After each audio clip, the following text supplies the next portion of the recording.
Hello out there, and guys, I have a really interesting one for you today because in front of you is the CRKT relay.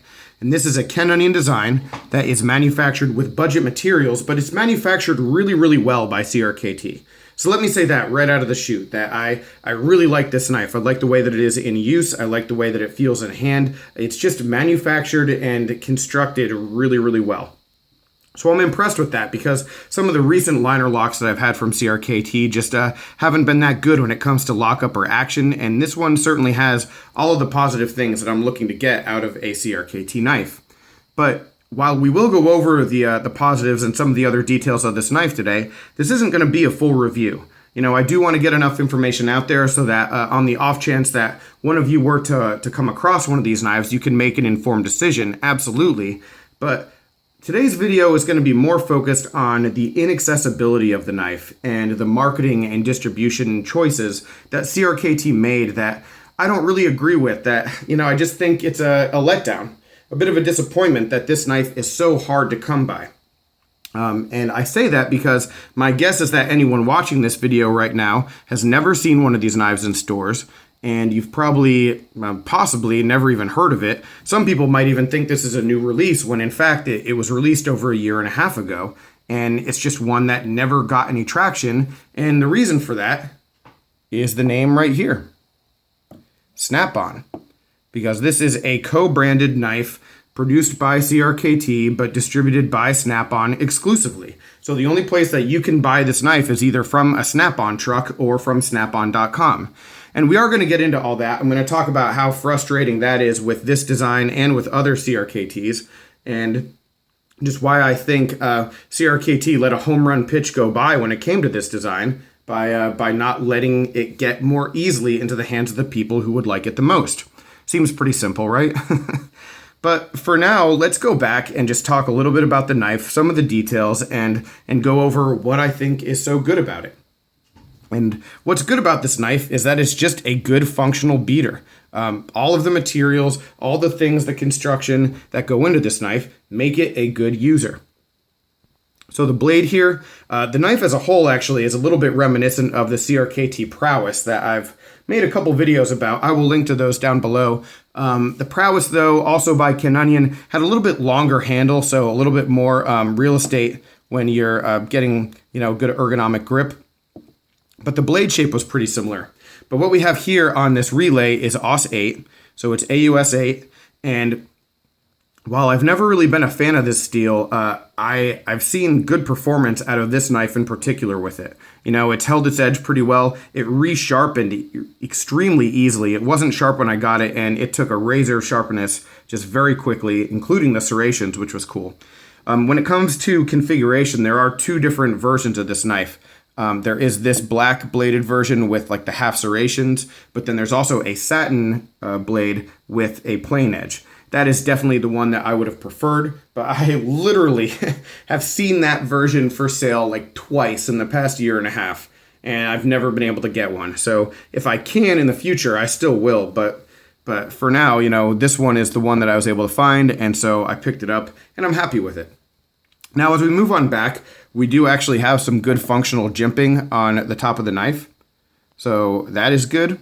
It works really well. As far as ergonomics go, though, this might not be the best handle like configuration, the best position for your hand, just because you can see even with my medium to like smaller hands, there's not a lot of room in the back. But if you were to choke up and put your thumb on the spine, you get a little bit more room, and it's actually a little bit more comfortable this way. But it's good to have this for any situation where you might need to bear down. It is functional, so that's good. Lockup is excellent on this. I've actually had two of these knives, and the lockup has been good on both of them. While in comparison, the Prowess, which is a similar knife, I had three of those, and the lockup was bad on all of them. This one is 2 for 2, so that's definitely a good thing. The action on this knife is IKBS. It's not going to drop shut, but the flipping action is good, so happy with that. I did have a second one of these. I happened to be bidding on two of them at the same time on eBay, and I won them both. And so the other one I actually sent to my buddy, the Lawn Ranger, for him to try out. And that knife I actually disassembled And when I put that one back together, it got even smoother than this one. So so that knife is super smooth, but this one still is nice and snappy. So good marks for the action on this. One of the big wins, though, is with the handle material. All right. Glass-filled nylon is never going to win any awards, but this knife, if any knife does, this illustrates that you don't have to have the nicest handle material in order to get a good functional ergonomic grip. And you can maybe see from here just the different levels of texturing. This is going to be hard to focus when it comes to all these different chevron patterns. You know, they're raised, different columns of them are raised at different heights. And so it just provides a really good amount of traction as you're holding the knife in your hand, like just constant different multiple points of contact. And it's not sharp and it's not slick. It just feels excellent. And so anyone using glass-filled nylon, I mean, this definitely proves that you can get a really good functional handle with this material. I like it a lot. It might be the best GFN that I've ever used. So definitely a lot of qualities here that make this knife a winner. But let's get into some of the stuff that holds it back. And let's start with the price point. Because this knife is exclusive to Snap-on. So the only place to buy this knife is from a Snap-on truck or from snapon.com. If you don't know about Snap-on, the way Snap-on works, from my understanding, is that they have all these big trucks that drive around and park in certain places, and you can go find a Snap-on truck maybe in your area, and you can buy hardware and tools out of the back of it. It's Snap-on branded, it's all their own stuff, and yeah, I mean, it's sort of cool in that regard that there's no set store and you can just sort of come across one of these things. I don't know if they're not in my area or if I've just never seen one, but the only time I've ever actually seen a Snap-on truck was at a gas station, like right by the interstate, and it was like they're getting gas. So for me, the only place to really buy a Snap-on item is on snapon.com. And here's where it becomes a big problem. Because this knife would be a hit in the $35 range. In the $40 range, $40 to $45, maybe even $50, since it's AUS-8, and since the handle scales are good and the action is good and it's executed well, $50, it might be reasonable, even though there would be competitive options that would be better at the $50 price point. Anything above that, you got to shop somewhere else, right? Anything above $50 for this, I'd say it's pretty close to off limits. This knife doesn't come in at $50 on snapon.com. It doesn't come in at $60. It doesn't come in at $75. It doesn't come in at $80. It doesn't come in at $100. Are you ready for this, guys? This knife costs $118 on snapon.com. I shit you not. $118. So if you're wondering why you don't see these knives very often, if you're wondering why there is not a full YouTube review of this model, I think anywhere, at least I couldn't find one, it's probably that. Because if you're going to spend $118 on a knife, why would you spend it on this? I just gave this a very positive review in terms of the build and the functionality, sure. But it is not a $118 knife. Not even close. I mean, not even in the ballpark. I mean, 118, I'm not even going to get into it any further. Like, you know, it's not a $118 knife. And the reason for that, I mean, Snap-on has the exclusive rights to it, and they charge MSRP plus. Whereas, you know, CRKT or Kershaw or Benchmade, when they're releasing a knife, they have an MSRP, but then once it hits a store or it hits Amazon or Blade HQ, it's discounted from that price, and that's what the dealer actually sells it at. I mean, to think that this knife... To think that someone would buy this knife at $118, it's almost lunacy.